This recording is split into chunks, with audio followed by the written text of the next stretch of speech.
down. The whole idea is to get out of the U.S. dollar, to get out of a currency that is on the verge of collapse.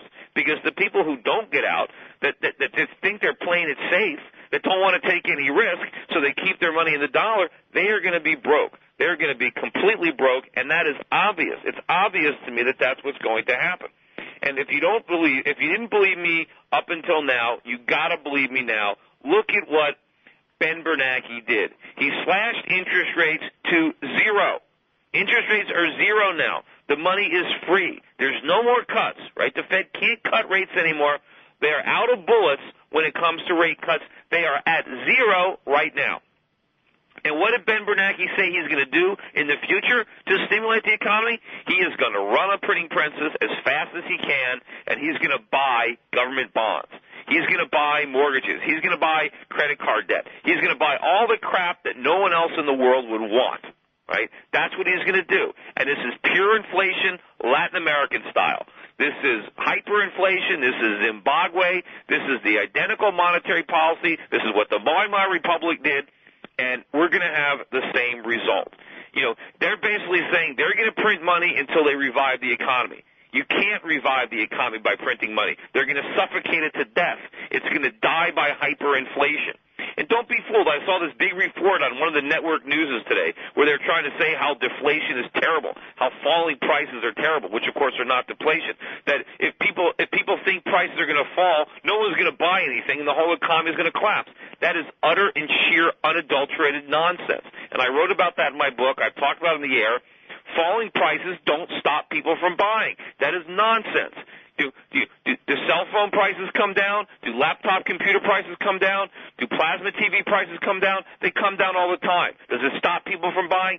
Absolutely not. It is sheer bullshit. It is unadulterated government propaganda so they can crank up the printing presses. That's exactly what they did back in 2001 and 2002 when they raised this straw man of deflation. I talked about it and I wrote about it then. They're just trying to scare us into thinking that the government needs to save us from the scourge of being able to buy things for less money.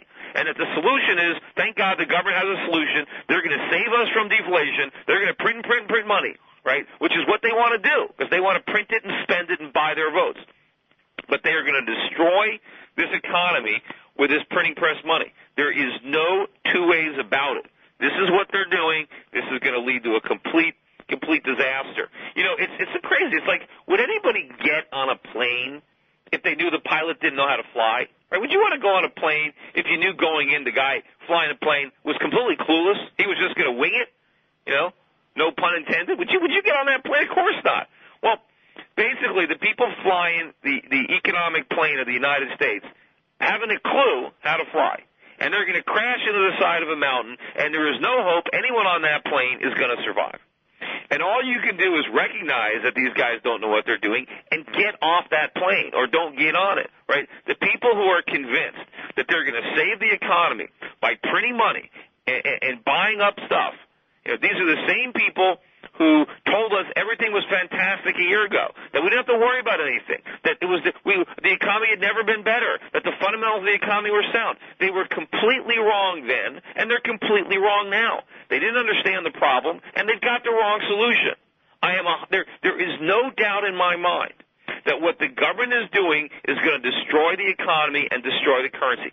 Absolutely none whatsoever. And I am 100% convinced that anybody who has their wealth in U.S. dollars will be just as broke as the people who have their money with Madoff. It's not going to matter. It is going to be destroyed. And I don't know how much time you have. You know, with the dollar dropping 5% a week at this point, I don't know. Could the dollar snap back a little bit?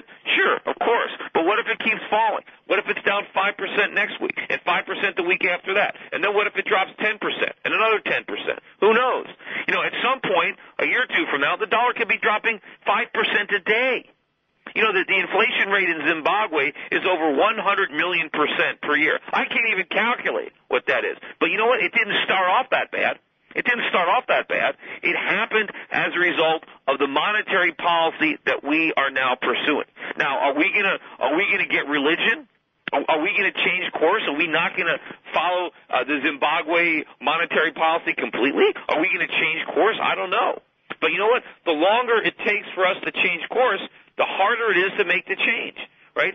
the deeper into debt we go, the more money the Fed prints, the harder it is to pull that inflation genie back in the bottle. Because the reason that the politicians are doing this is because they don't want to face the pain. They don't want to deal with reality. Well, the more they do this, the more painful reality becomes.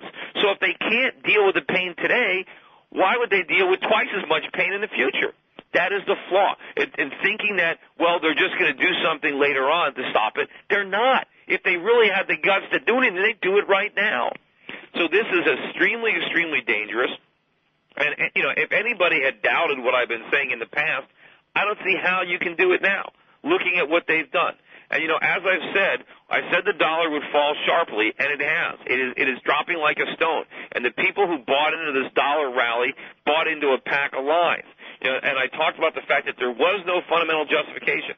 People were saying nonsense like, well, we're the first into the crisis, we're going to be the first out, we're the ones that are taking the most aggressive actions, therefore our economy is going to do the best, that the dollar's rising because as bad as things are here, they're so much worse every place else.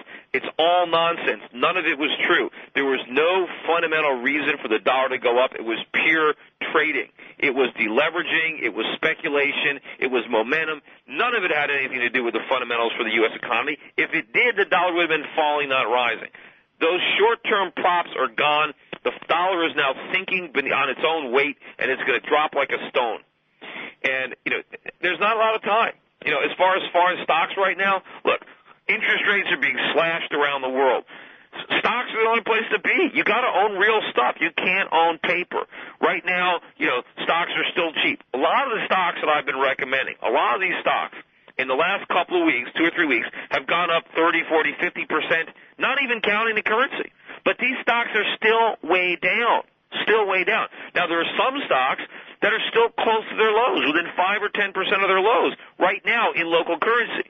So it is not certainly not too late to build a portfolio of foreign stocks, and the yields are incredible. Remember, we're talking about dividend yields of 10 and 20%. Why would somebody turn down those yields in order to keep their money in cash and government paper and take a 1 or 2% yield? It makes no sense. Look at the yield on the 30-year bond. It's like 2.6%. The 10-year is like 2.4%. What would anybody in their right mind buy U.S. Treasuries, holding it for 30 years to add 2.5%? No, of course not. This is insane. This is a mania. And, of course, the buyers are either traders who are buying to sell and they're trading momentum, or they're the Federal Reserve that's just buying to artificially suppress interest rates in the short run. But believe me, nobody is buying into the Treasuries with real money. Nobody is buying a 30-year government bond hoping to clip coupons for the next 30 years at 2.5%. Nobody around the world is doing that. Anybody with an ounce of intelligence is selling every U.S. government bond they have to the Federal Reserve right now. And they're taking their dollar, and they're taking the money, the dollars that they get by selling bonds to the Treasury, and they're buying euros, they're buying yen.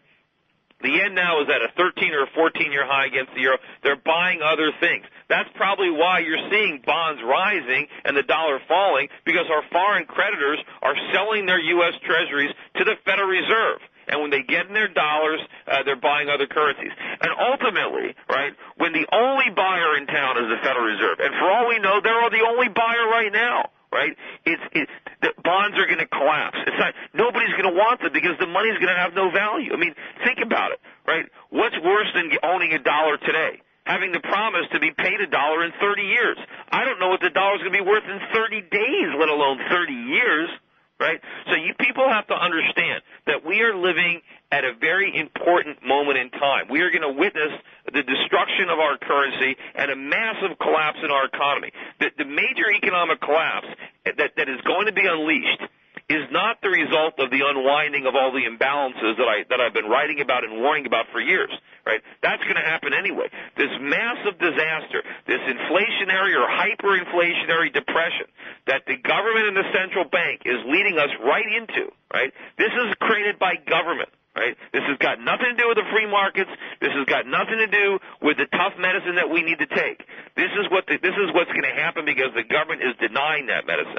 Right? The government is going to try to stimulate us when we're already close to overdose. We have too much heroin, we have too much alcohol in the system, and the government's going to shoot us up with some more, and this stimulus is they're going to give the economy an overdose of stimulus that is hyperinflation, and there is no end to what's going to happen. And remember, every time the government stimulates this economy, no matter what they do, no matter who they bail out, they're going to make the situation worse. And every time they make it worse, guess what? They up the dosage. And every time they up the dosage, they do even more damage. I don't see any way out of this spiral right now. There is nobody in Washington. Nobody is standing up to this.